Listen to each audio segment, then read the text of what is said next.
एक बार की बात है, एक छोटे से गांव में शिव प्रसाद नाम का किसान रहा करता था।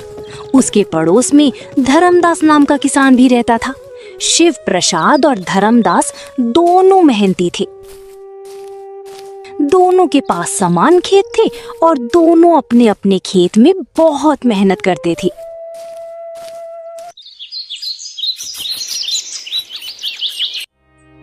मेरे ही खेत में कम फसल पैदा होती है, जबकि मैं भी धर्मदास जितना ही मेहनत करता हूं, पर हमेशा मेरी फसल धर्मदास से कम ही होती है। इसी बात को लेकर वो हमेशा धर्मदास से जलता था।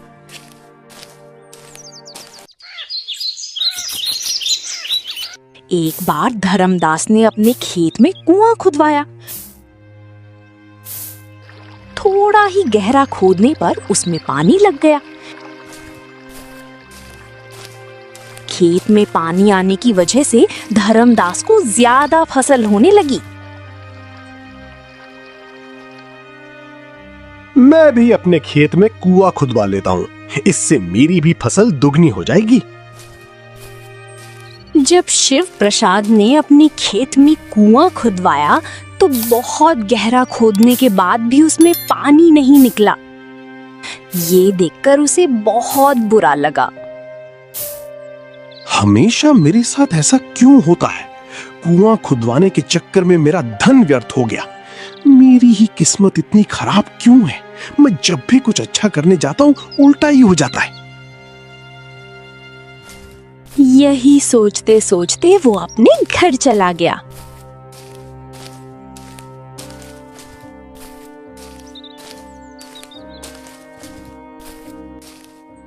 आप इतने परेशान क्यों लग रहे हैं? आप तो कुआं खुदवाने गए थे ना? क्या हुआ? कुआं खुद गया?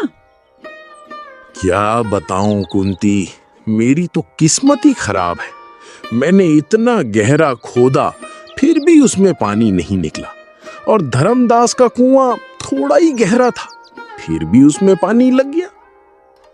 हे भगवान, अब हमारा गुजारा कैसे होगा? आपने तो बहुत सारा धन कुआं खुदवाने में लगा दिया। अब हम क्या करेंगे? अब तो हमें बारिश के भरोसे ही अपनी फसल उगानी पड़ेगी।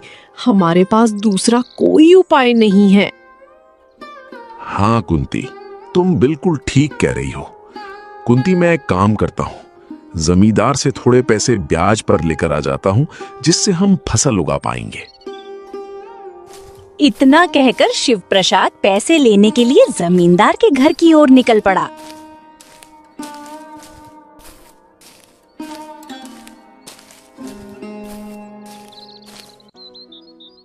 जमींदार जी, थोड़े पैसों की जरूरत थी। दरअसल खेत में कुआं खुदवाने में बहुत सारा धन लग गया और खेत को पानी भी नहीं लगा। इस वजह से पैसे की थोड़ी दिक्कत हो गई है। इसी वजह से थोड़े पैसे चाहिए थे। चलो ठीक है, कोई बात नहीं। पर तुम्हें पता तो है ना कि मैं बिना कुछ गिरवी रखे ब्याज के पैसे नहीं देता। जमींदार जी, मेरे पास तो खेत के अलावा कोई चीज नहीं है जो मैं आपके पास गिरवी रख सकूं। आप एक काम कीजिए, मेरा खेत ही गिरवी रख लीजिए, मैं आपके पैसे जल्द ही लौटा दूंगा। और वहां से थोड़े पैसे लेकर आ गया।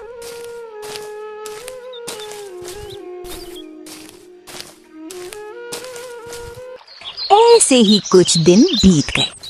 थोड़े दिनों बाद धर्मदास और शिव प्रसाद दोनों के खेतों में फसल उगने लगी। इस बार तो फसल अच्छी निकल आई है और लगता है कि फसल इस बार अच्छी ही होगी, जिससे हम जमींदार का कर्ज चुका पाएंगे और थोड़ा धन हमें भी बच जाएगा। कुआं खुदवाने के चक्कर में जो नुकसान हुआ था, उसकी भी भरपाई हो जाएगी। ये सोचते सोचते शिव प्रसाद घर की ओर निकल गया।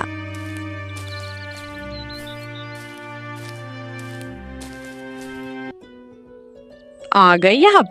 और बताइए, फसल कैसी है? ठीक से तो हुई है ना? हाँ कुंती, फसल इस बार अच्छी उगी है। ऐसा लगता है कि हमें इस बार अच्छा मुनाफा होगा। जमींदार का कर्ज चुकाकर कुछ पैसे बच भी जाएंगे। भगवान का लाख लाख शुक्र है जो हमारी फसल ठीक है। अब हमारे दिन भी अच्छे हो जाएंगे। ये सोचकर दोनों पति पत्नी बहुत खुश हो गए। ऐसे ही कुछ दिन और बीत गए। शिव प्रसाद और धर्मदास के खेत लहलहाने लगे, लेकिन फसल पूरी पकने से पहले ही एक दिन अचानक बहुत तेज बारिश शुरू हो गई। जोरों से हवा चलने लगी और इतनी तेज बारिश और हवा की वजह से सारी फसल खराब हो गई।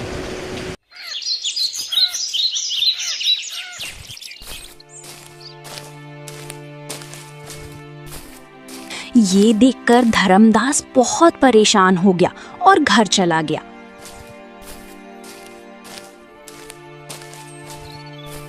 पर यहाँ शिव प्रसाद धर्मदास से ज्यादा परेशान था, क्योंकि उसने बुआई के लिए जमींदार से कर्ज लिया था। अब वो कर्ज कैसे चुकाएगा?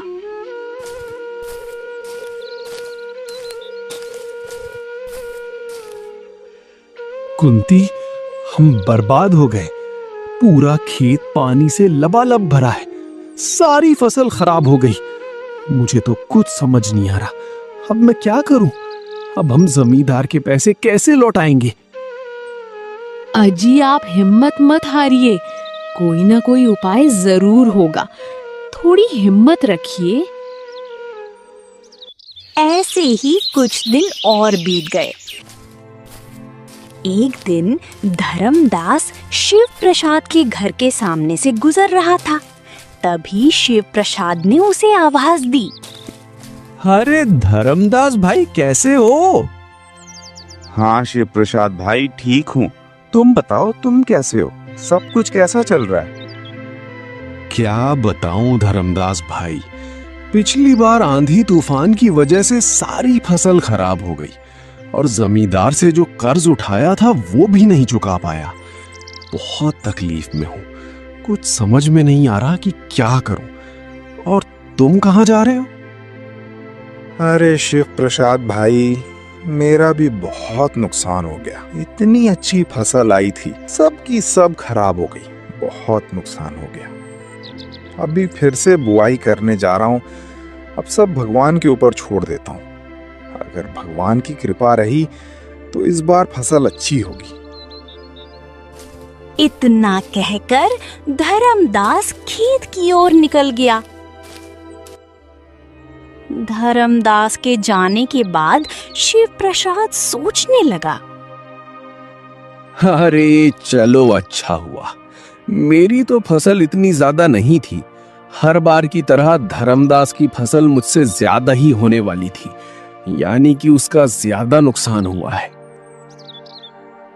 ये सोच सोचकर शिव प्रसाद मन ही मन खुश हो गया। उधर धर्मदास फिर से बुवाई की तैयारी करने लगा। खेत में काम करते वक्त उसे अपने खेत में गुप्त धन से भरा हुआ एक घड़ा मिला।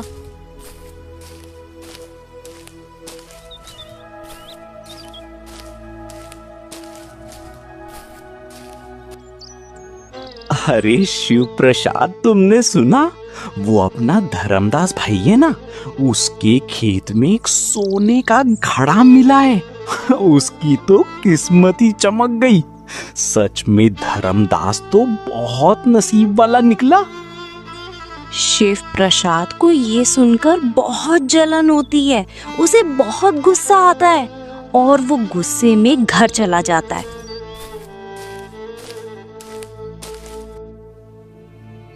भगवान भी उसी का साथ देते हैं जिसके पास पहले से धन होता है। हम जैसे गरीबों का कोई साथ नहीं देता। भगवान भी हमारी तरफ नहीं देखते। धर्मदास को तो उस घड़े की कोई जरूरत नहीं थी। उसके पास फिर से बुआई करने के लिए पैसे भी थे। फिर भी भगवान ने उसे उसके खेत में सोने का घड़ा दिया। और मुझे देख लो, मेरे पास फूटी कौड़ी तक नहीं है।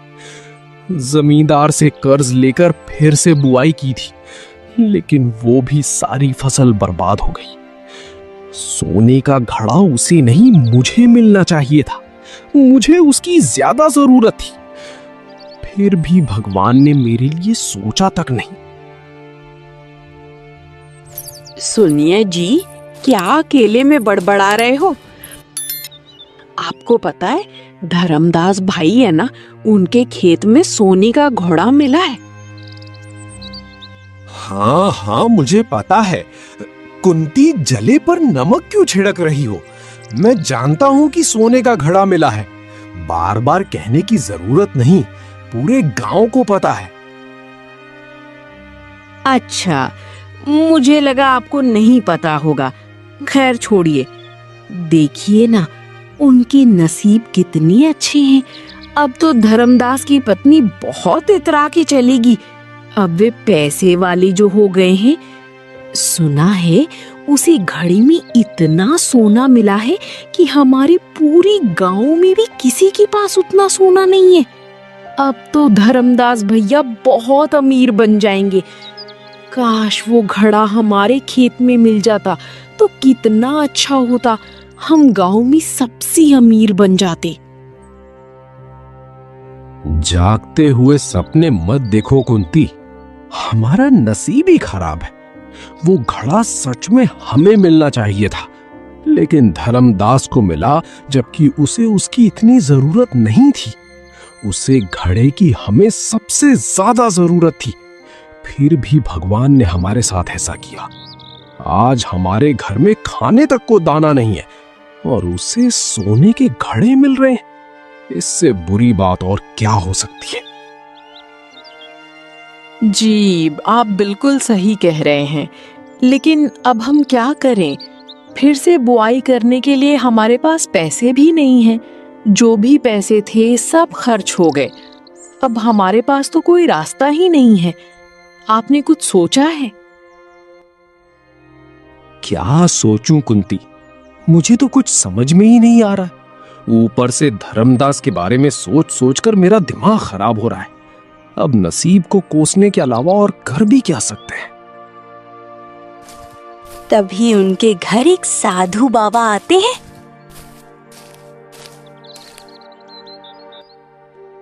बेटी, एक गिलास पानी तो देना। ठीक है बाबा, मैं अभी लाई।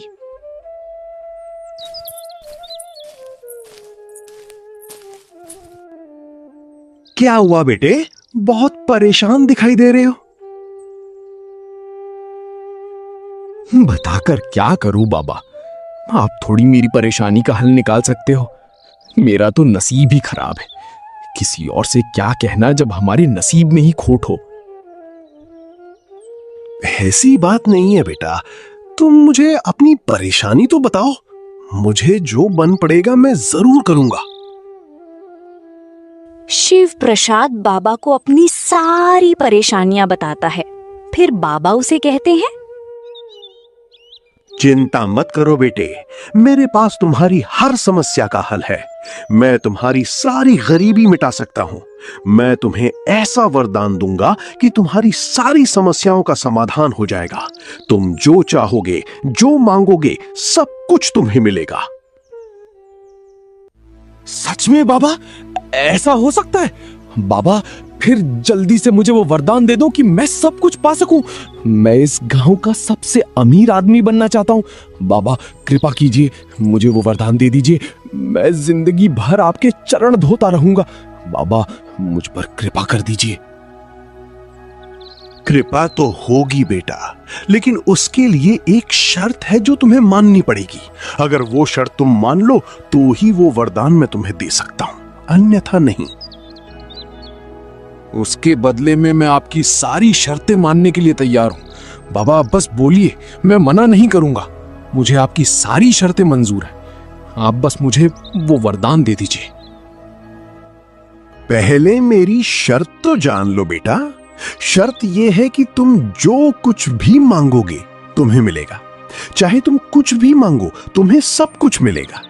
लेकिन जो तुम मांगोगे उससे दुगना तुम्हारे पड़ोसी को मिलेगा। ये क्या बात हुई बाबा? वरदान आप मुझे दे रहे हो या पड़ोसी को दे रहे हो? अगर मैं कुछ भी मांगूंगा तो पड़ोसी को क्यों दुगना मिलेगा? सोच लो बेटा, अगर तुम्हें सब कुछ पाना है तो मेरे पास यही एक वरदान है। अगर उसके बारे में सोचोगे तो तुम्हें खुद भी कुछ नहीं मिलने वाला। अगर तुम अपने सपने पूरे करना चाहते हो तो यही एक रास्ता है। तुम्हें मंजूर हो तो बोलो, नहीं तो मैं चलता हूं। शिव प्रसाद सोच में पड़ जाता है। अगर मैं अभी पड़ोसी के बारे में सोचता हूं तो सच में मुझे भी कुछ नहीं मिलेगा। अगर मुझे अपने सपने पूरे करने तो मुझे पड़ोसियों के बारे में नहीं सोचकर सिर्फ अपने बारे में सोचना होगा। अगर मैं मना कर दूंगा तो बाबा गुस्सा होकर यहां से चले जाएंगे और मुझे इतना बड़ा वरदान नहीं मिलेगा। एक काम करता हूं, हां कर देता हूं। ठीक है बाबा, मुझे मंजूर है।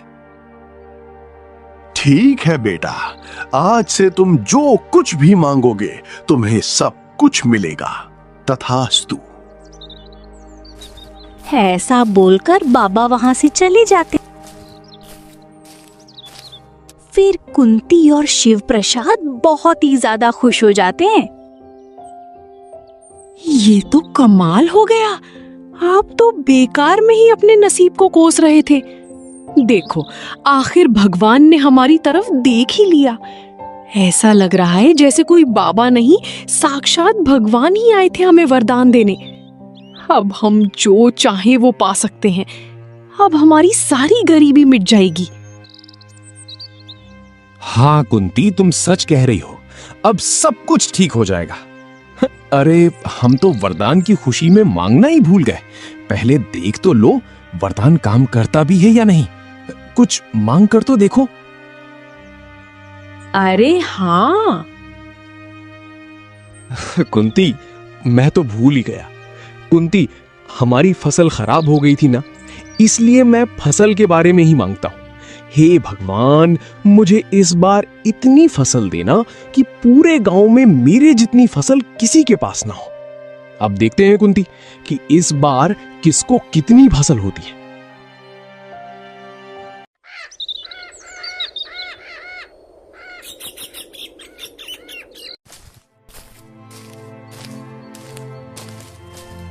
दूसरे ही दिन कुंती और शिव प्रसाद खेत जाकर देखते हैं तो सच में शिव प्रसाद का खेत फसल से भरा हुआ मिलता है। दोनों ये देख बहुत ज्यादा खुश हो जाते हैं। तभी उनके पास गांव का एक आदमी आता है।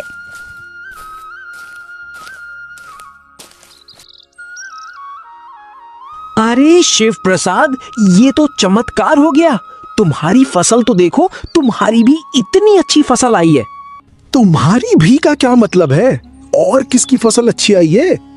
अरे अपने धर्मदास भाई है ना, अभी अभी उनके खेत देख कर आ रहा हूँ।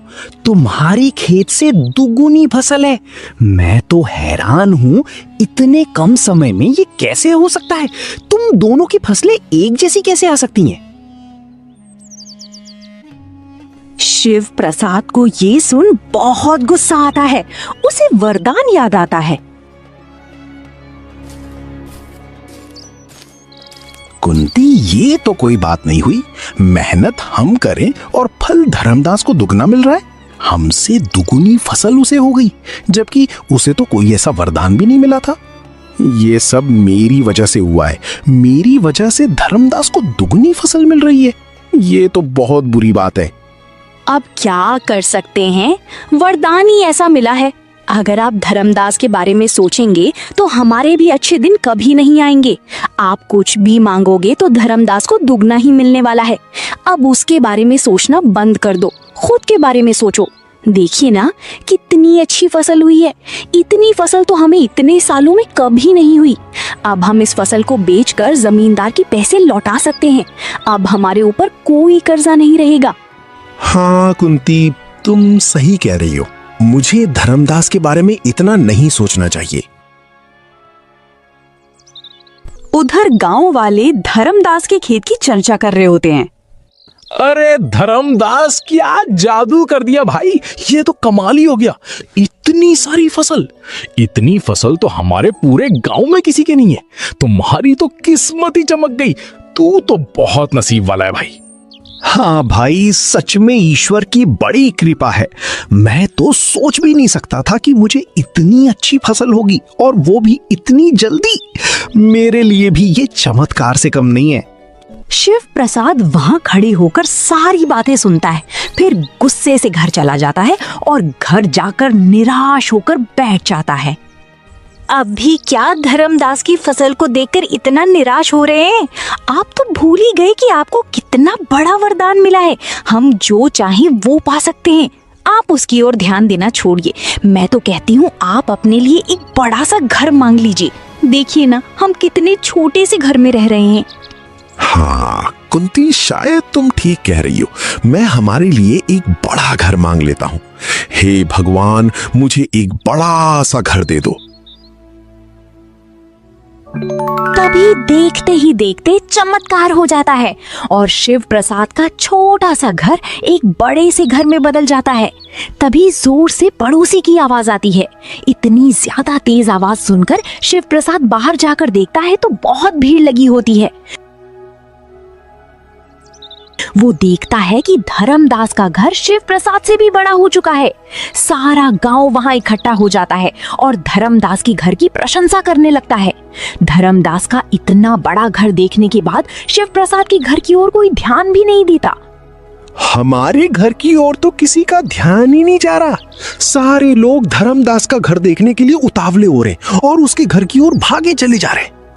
शिव प्रसाद भी धर्मदास के घर के सामने जाकर भीड़ में खड़ा हो जाता है। अरे भाई धर्मदास, तुम्हारी तो किस्मत बदल गई।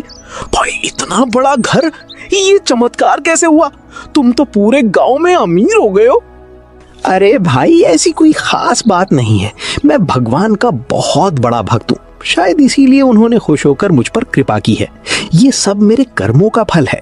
मैं जो भी मांगता हूँ, ईश्वर मेरा कहा हुआ झट से मान लेते हैं। ये सब बातें शिव प्रसाद भीड़ में से सुन रहा होता है और गुस्से से आग बबूला हो जाता है। ये तुम्हारे कर्मों का नहीं, ये मेरी कृपा से तुम्हें मिल रहा है। तुम्हें जो कुछ भी मिल रहा है, सब मेरी वजह से मिला है। ये सोचते सोचते गुस्से से शिव प्रसाद घर चला जाता है।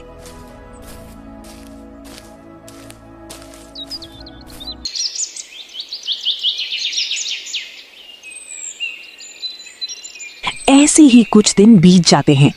एक दिन कुंती शिव प्रसाद से बोलती है, सुनिए जी, कल वो हमारे दूर के चाचा के लड़के के बेटे के भाई की शादी है। क्या क्या? तुमने अभी क्या बोला? किसकी शादी है? अरे वो हमारे रिश्तेदार हैं, उनकी लड़के की शादी है और शादी में जाने के लिए मेरे पास अच्छे अच्छे कपड़े और गहने भी नहीं है। तो मैं सोच रही थी, वैसे भी आपके पास वरदान है, वो कब काम आएगा? मुझे कुछ नई साड़ियाँ और गहने ला कर दीजिए। हे भगवान, मुझे कुछ नई साड़ियाँ और गहने दे दीजिए। इतना बोलते ही शिव प्रसाद के घर में बहुत सारी नई नई साड़ियां और बहुत सारे गहने प्रकट हो जाते हैं। तभी पड़ोस से औरतों की आवाज आती है, हे भगवान, इतनी सारे गहने, इतनी नई और अच्छी अच्छी साड़ियां, ये कैसा चमत्कार है? ऐसे गहने तो मैंने कभी देखे तक नहीं। कुंती बाहर जाकर देखती है तो सारी औरतें धर्मदास के घर के बाहर खड़ी होती हैं और धर्मदास की पत्नी सरला की साड़ी और गहने देखकर बातें कर रही होती हैं। सच में सरला, तू तो बहुत किस्मत वाली है जो तुझे ऐसा पति मिला। तेरा पति जो कुछ भी मांगता है तेरे घर में चमत्कार की तरह प्रकट हो जाता है। सच में तू तो बहुत नसीब वाली है जो तुझ पर भगवान की इतनी कृपा है। काश हमारा भी नसीब तेरे जैसा होता, हमारे पास भी तेरे जैसी साड़ियाँ और अच्छे अच्छे गहने होते। ऐसी साड़ियाँ और गहने हमारे पूरे गांव में किसी के पास नहीं है, यहाँ तक कि जमींदार की पत्नी के पास भी नहीं है। वाह भाई वाह, किस्मत हो तो ऐसी, तेरी तो किस्मत ही चमक गई। कुंती ये सारी बातें सुनकर बहुत गुस्सा हो जाती है और गुस्से से घर जाकर शिव प्रसाद से बोलती है, ये सब क्या हो रहा है? ये वरदान हमें मिला है या पड़ोसी को? आप जानते हैं सरला के पास कितनी इतनी सारी गहने और साड़ियाँ आई हैं, वो भी मुझसे दुगनी। जितना आपने मेरे लिए मंगाया था, हमसे दुगना उनको मिला है। सारी औरतें सरला की तारीफ कर रही हैं। सब औरतों की नजर उसकी साड़ी और गहनों पर थी। अब आप देखना वो पूरे गांव में कैसे मटक मटक कर चलेगी। मेरी तरफ तो कोई देखेगा भी नहीं, क्योंकि उससे दुगना उसके पास है। ये सब आपकी वजह से हो रहा है। कुंती, इसमें मेरी क्या गलती है? तुमने ही तो मुझे कहा था साड़ी और गहने मांगने के लिए। मुझे ये अजीब सा वरदान बिल्कुल पसंद नहीं है। मुझे नहीं चाहिए ऐसा कोई वरदान जो हमसे ज्यादा पड़ोसियों को अमीर बनाए जा रहा है। इसका मतलब हम जो कुछ भी मांगेंगे, हमसे दुगना पड़ोसी को मिलेगा, वो भी हर बार। ये तो कोई ठीक बात नहीं है। देखिए जी, मैं आपसे कह दे रही हूँ, मैं सरला को नई साड़ी और गहनों में नहीं देख सकती। नई साड़ी और गहने सिर्फ मेरे पास ही रहने चाहिए, उसके पास नहीं, क्योंकि वो साड़ी और गहने हमारी वजह से उसे मिले हैं। इसमें उनका कोई हाथ नहीं। ये सब हमारी मेहनत का फल है, हमें ही मिलना चाहिए। बहुत उड़ रहा है। मेहनत मैं करता हूँ, वरदान मैं मांगता हूँ और मुझे दुगना उसे मिल जाता है। बस कुंती, अब आगे से ऐसा नहीं होगा। चाहे मुझे कुछ मिले या ना मिले, लेकिन मैं धर्मदास को अब कुछ नहीं मिलने दूंगा। बहुत इतरा रहा है ना, मैं उसकी सारी अकड़ निकाल दूंगा। आज तक उसने मेरी वजह से जो कुछ भी पाया है, मैं सब छीन लूंगा। अब तुम देखो मैं क्या करता हूँ। आप बिल्कुल सही कह रहे हैं जी। आप कुछ ऐसा कीजिए कि उनके पास जो बड़ा घर, गहने, साड़ियाँ, जो कुछ भी है, सब उनसे छीन जाए। वे रास्ते पे आ जाएं। मैं उन्हें रास्ते पर देखना चाहती हूँ। हाँ कुंती, अब मैं वही करूंगा। चाहे मुझे क्यों ना नुकसान उठाना पड़े, लेकिन मैं धर्मदास का फायदा नहीं होने दूंगा। अब देखो मेरा कमाल। हे भगवान, मेरे घर में जितना भी सोना, चांदी और गहने पड़े हैं, सब गायब हो जाएं। उधर सरला के घर में अचानक सब कुछ गायब हो जाता है। हे भगवान, ये सब क्या हो गया? मैं तो लुट गई, बर्बाद हो गई। अभी अभी तो मुझे इतने सारे गहने और साड़ियाँ मिली थी, वे तो गई ही, पर उसके साथ मेरे पुराने गहने और साड़ियाँ भी गायब हो गई। इधर इतना सुनकर शिव प्रसाद और उसकी पत्नी खुश हो जाते हैं। ये हुई ना बात। अब देखती हूँ कैसे मटकती है। बड़ी उछल उछल कर सारी औरतों को दिखा रही थी ना, अब तो जो पहनने को था वो भी नहीं रहेगा। अब दिखाओ क्या दिखाना है। ये तो कुछ नहीं कुंती, तुम देखो मैं अब क्या क्या करता हूँ। हे भगवान, मेरा बड़ा सा घर एक टूटे फूटे मकान में बदल दो। तभी चमत्कार होता है और शिव प्रसाद का घर एक टूटी फूटी मकान में बदल जाता है। दोनों पति पत्नी खुश होकर बाहर जाकर देखते हैं तो धर्मदास का घर भी एक झोपड़ी में बदल चुका होता है। ये देखकर दोनों बहुत खुश होते हैं। आखिर ये हो क्या रहा है हमारे साथ? हमारी खुशियों को नजर लग गई है। शिव प्रसाद और कुंती उसकी झोपड़ी देखकर बहुत खुश हो जाते हैं और घर में जाकर शिव प्रसाद फिर से मांगता है, हे भगवान, मेरी एक आंख फूट जाए। ऐसा मांगते ही शिव प्रसाद की एक आंख फूट जाती है। शिव प्रसाद फूटी हुई आंख लेकर धर्मदास के घर जाकर एक आंख से देखता है तो धर्मदास की दोनों आंखें चली जाती हैं और वो पूरी तरह अंधा हो जाता है। शिव प्रसाद ये देखकर बहुत खुश होता है और मन ही मन बोलता है, अब कैसी रही? बहुत उड़ रहा था ना। अब पता चला कि भगवान की कितनी कृपा है। लोगों के सामने उस दिन बहुत बड़ाईगिरी कर रहा था कि सब तेरे कर्मों का फल है। अब पता चला कि तेरे कर्म कैसे हैं और यही उसका फल है। तेरे साथ तो ऐसा ही होना चाहिए। भले ही मेरी एक आंख चली गई हो, लेकिन मैं एक आंख से तो देख सकता हूँ। तेरे पास तो वो भी नहीं है, तेरी तो दोनों की दोनों चली गई। शिव प्रसाद खुश होकर वापस घर चला जाता है। लेकिन इतना सब करने के बाद भी उसका दिल नहीं भरता। वो फिर से भगवान से मांगता है, हे भगवान, मेरे घर के सामने बहुत बड़ा खड्डा खुदवा दो और मैं उसमें गिर जाऊं और अधमरा हो जाऊं। ये आप क्या मांगते जा रहे हैं? आप गुस्से में आकर खुद का नुकसान कर रहे हैं। अगर आपको कुछ हो गया तो आपके हाथ पैर टूट जाएंगे। आपने सोचा भी है? अरे कुंती, मैं कुछ सोच समझ कर ही मांग रहा हूँ। धर्मदास को बर्बाद करने के लिए मैं कुछ दिनों तक लंगड़ा लूला भी रह लूंगा, लेकिन धर्मदास को बर्बाद करके ही छोड़ूंगा। अगर मैं आज अधमरा भी हो जाता हूं तो धर्मदास तो पूरा ही निपट जाएगा। और तुम मेरी चिंता मत करो, एक बार धर्मदास को बर्बाद कर दूं, उसके बाद हमारे पास तो वैसे भी वरदान है ही, हम अपने लिए फिर से मांग लेंगे। अरे हाँ, ये तो मैंने सोचा ही नहीं। हमारे पास तो वरदान है। आप सही कह रहे हैं, आपको जो लगे आप मांग लीजिए। तभी उनके घर वो बाबा प्रकट हो जाते हैं। अरे बाबा, आप यहाँ अचानक कैसे? ये तुम क्या कर रहे हो? क्या मैंने तुम्हें वरदान इसीलिए दिया था कि तुम किसी की जान ही ले लो? मैंने तुम्हें अपनी जिंदगी सुधारने के लिए वरदान दिया था, तुम्हारी तकलीफ दूर करने के लिए वरदान दिया था, ना कि किसी की जान लेने के लिए। अगर मैं यहाँ नहीं आता तो तुम तो धर्मदास की जान ही ले लेते। तुम अपने पड़ोसी से इतना जलते हो कि जलन में तुमने ये तक नहीं सोचा कि तुम्हारा भी नुकसान हो रहा है। तुम अपनी खुशी में खुश नहीं थे। तुम्हें तो सब कुछ मिल रहा था जो मांग रहे थे। तुम्हें सब कुछ मिला, लेकिन तुम उसमें खुश ना होकर दूसरों की खुशी देखकर जल रहे थे। और इस जलन में तुमने अपने पास जो कुछ भी था सब गवा दिया। मैं तो तुम्हें उसी दिन पहचान गया था जब मैं तुम्हारे घर पहली बार आया था। मुझे लगा मैं तुम्हें ऐसा वरदान दूंगा, शायद तुम सुधर जाओ। ये वरदान तुम्हारी एक परीक्षा भी थी, जिसमें तुम असफल रहे। तुम्हें अपने पड़ोसी की खुशी देखी नहीं गई। मैं तुम्हें दिया गया वरदान वापस लेता हूं। बाबा, मुझे क्षमा कर दीजिए। मुझे मेरी गलती का एहसास हो गया है।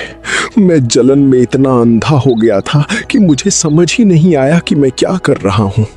मुझे माफ कर दीजिए बाबा। अब मैं समझ चुका हूँ कि हमारे पास जो है हमें उसी में खुश रहना चाहिए, ना कि दूसरे की खुशी देखकर जलना चाहिए।